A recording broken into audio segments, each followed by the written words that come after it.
Oh,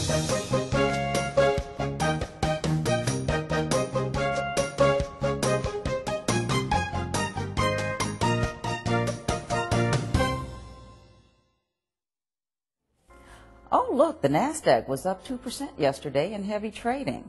The Dow was up as well. Mom, what are you talking about? Oh, I was just reading about the stock market's performance yesterday. It seems to be rebounding quite well since the Federal Reserve lowered the interest rate. See this company? Last week it was floundering around $15 a share. But look at this. It reached its 52-week high yesterday. Isn't that incredible? All that sounds confusing, but don't worry. I'm here to clear it up for you. Hello and welcome to the Business Basics series. I'm your host, Matt Higbee, and it's time to check out the ups and downs of stocks.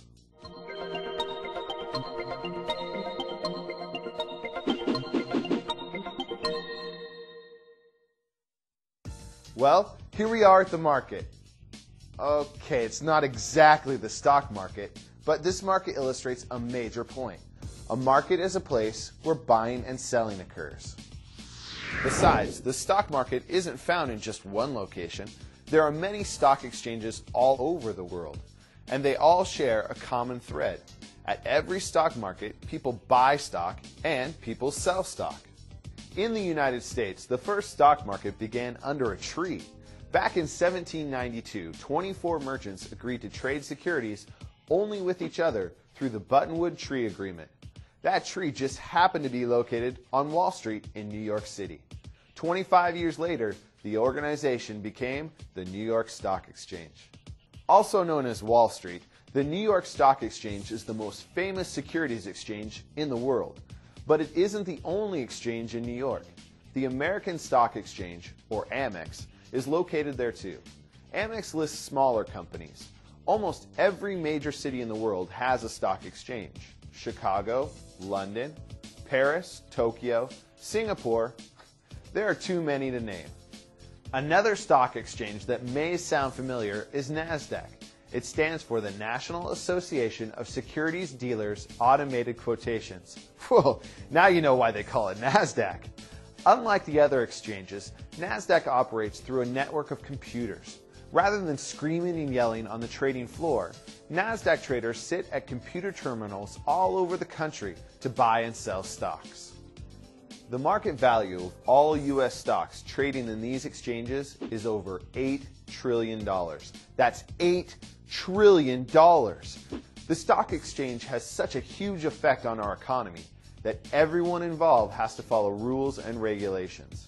In 1934, the U.S. government established the Securities and Exchange Commission, known as SEC. At that time, the world was experiencing the aftermath of the 1929 stock market crash.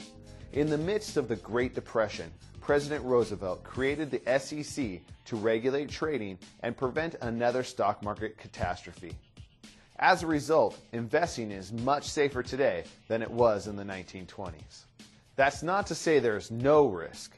But wait, before we talk about risk, let's get down to the basics. What is stock? Stock is ownership in a company. Let's say I start a company that makes and sells stereos. We'll call it Super Stereo. When you buy shares of Super Stereo, then you own a part of that company. You become a shareholder. Wow, what a title!